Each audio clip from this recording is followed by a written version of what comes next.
Flat കൊള്ളാമല്ലോ, സ്വന്തമാണോ? ഏയ് അല്ല, വാടകയ്ക്കാ. വരൂ. ഇതമ്മ മഹേശ്വരി. നമസ്കാരം.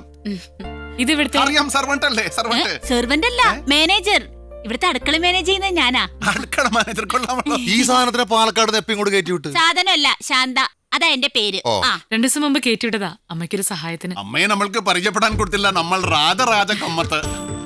എവിടെയോ കണ്ട പരിചയം. പരിചയം കാണും. നമ്മൾ ഭയങ്കര ഫേമസ് ആണ്. നമ്മുടെ അവിടെയൊക്കെ നമ്മളെ പറ്റി നല്ല അഭിപ്രായമാണ്. വരൂ വരൂ. അല്ല, സിസ്റ്റർ ഉണ്ടെന്ന് പറഞ്ഞിട്ട് കാണാൻ കൊടുത്തില്ലല്ലോ. ഓഫീസിൽ എത്തുന്നേ. ഏത് ഓഫീസിലാണ്? ഇൻകം ടാക്സോ? അപ്പോൾ പേടിക്കണമല്ലോ. ശാന്തി, നീ പോയി ഇവർക്ക് എന്തെങ്കിലും കുടിക്കാൻ എടുത്തു. ഹോട്ടോ കൂളോ? എന്താ? അല്ല, ചായ വേണോ നാരങ്ങ വെള്ളം വേണോന്ന്? നല്ല സൂപ്പർ ആയിട്ടൊരു കാപ്പി മതി. ടിഫിൻ എന്താ ഉണ്ടാക്കണ്ടേ? അതിപ്പോ അല്ല, നിങ്ങൾ കിച്ചണിൽ നിന്ന് ഒന്ന് മാറി തന്നാൽ നമ്മൾ ചില കമ്മത്ത് സ്പെഷ്യൽ ഐറ്റംസ് ഉണ്ടാക്കാൻ കൊടുക്കാം. താല്പര്യമുണ്ടോ? പിന്നെന്താ? അപ്പോൾ മാനേജർ പറയാൻ കൊടുക്കൂ. എവിടെയാണ് കിച്ചൺ? ടിഫിൻ റെഡിയാണ്, വരാൻ കൊടുക്കൂ. ഇത്രയും പെട്ടെന്ന് ഇത്രയധികം വിഭവങ്ങളോ? സമ്മതിച്ചു. പാചകത്തിൽ നമ്മളൊരു സിംഹമാണെന്നാണ് കേരളക്കാർ പറയാൻ കൊടുക്കുന്നത്. സഹോദരി വരുമ്പോൾ ഇതൊക്കെ ആരാണ് ഉണ്ടാക്കിയതെന്ന് ചോദിക്കാൻ കൊടുത്താൽ നമ്മളാണെന്ന് പറയാൻ കൊടുക്കണ്ട. സെക്രട്ടറി മാഡം ആണെന്ന് പറഞ്ഞാൽ മതി. വെറുതെ ക്രെഡിറ്റ് ഇരിക്കട്ടെ. രേഖമോള് വരുന്നു. അപ്പോൾ നമ്മൾ അങ്ങോട്ട് മാറി നിൽക്കാം.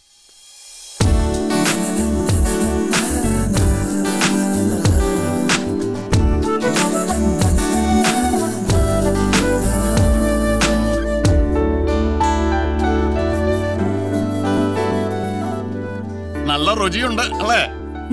ഇനി ഒരു സത്യം പറയട്ടെ, അത് ഉണ്ടാക്കിയ ആൾ നമ്മളാണ്. നമ്മൾ ആരാണെന്ന് മനസ്സിലായോ? നമ്മളാണ് രാജ കമ്മത്ത്. അങ്ങനെയൊന്നും പറഞ്ഞ രേഖമോക്ക് മനസ്സിലാവില്ല. ഇങ്ങനെയാണ് മാഡം പറഞ്ഞ SP കമ്മത്ത്. SP കമ്മത്തോ? അതാരാണ്? അതറിയില്ലേ? ഇപ്പൊ നാട്ടിലെല്ലാരും മുതലാളിനെ SP കമ്മത്തെന്ന് വിളിക്കുന്നത്. സ്വയം പൊങ്ങി കമ്മത്ത്. ഓഹോ, നമ്മളെ പറ്റി മറ്റാരും പറഞ്ഞില്ലെങ്കിൽ നമ്മൾ തന്നെ പറയും. അതിലെന്താണ് തെറ്റ്? ഇനി അതിനെ നിങ്ങൾ സ്വയം പൊങ്ങി കമ്മത്തെന്ന് വിളിച്ചാൽ നമുക്ക് ഒരു പരിഭവവുമില്ല, ഒരു പരാതിയുമില്ല. കുട്ടി കളിച്ചോളൂ. ഒരു ദോശ എടുത്ത് കുറച്ച് ചമ്മന്തി, കുറച്ച് ചട്നി എടുത്ത് ഉരുട്ടി കളിച്ചോളൂ. നല്ല രസമായിരിക്കും. ഇനി വന്ന കാര്യത്തിലേക്ക് കേൾക്കാം. എന്താണ് മാഡത്തിന്റെ സഹോദരിയുടെ പ്രശ്നം? കുറച്ച് ദിവസമായിട്ട് ഇവൾക്കൊരു ഭയം. നിഴല പോലെ ആരോ പിന്തുടരുന്നുണ്ട്. തിരിഞ്ഞു നോക്കിയ പക്ഷെ കാണൂല. ബസ്സില്, ബസ് സ്റ്റോപ്പില്, പല സ്ഥലങ്ങളും ഇവളുടെ പുറകിൽ ആരോ ഉണ്ട്. അന്ന് സെക്രട്ടറി മാഡത്തിനെ ഹൈവേയിൽ തടഞ്ഞു നിർത്തിയ ആൾ ഈ സഹോദരിയുടെ കാര്യത്തിലാണോ പ്രശ്നമുണ്ടാക്കിയത്? അതെ. എങ്കിൽ പിന്നെ സംശയം തീർക്കേണ്ട കാര്യമില്ല. അത് അവർ തന്നെ. പോലീസിൽ പരാതി കൊടുത്തില്ലേ? പരാതി കൊടുത്തിട്ടുണ്ട്. പക്ഷെ അവർക്കൊക്കെ പോലീസിലെ നല്ല പിടിപാടാ. ആരാണവർ? അവരുമായി നമ്മൾക്ക് എന്താണ് ബന്ധം? അറിയാൻ ബുദ്ധിമുട്ടുണ്ടെങ്കിൽ പറയാൻ കൊടുക്കണ്ട കേട്ടോ.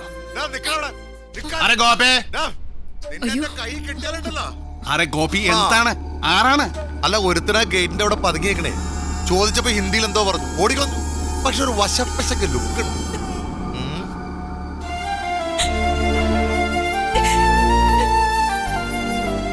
പിള്ളേരാകെ പേടിച്ചിരിക്കുക. നിങ്ങൾക്ക് പേടിക്കാൻ കൊടുക്കണ്ട.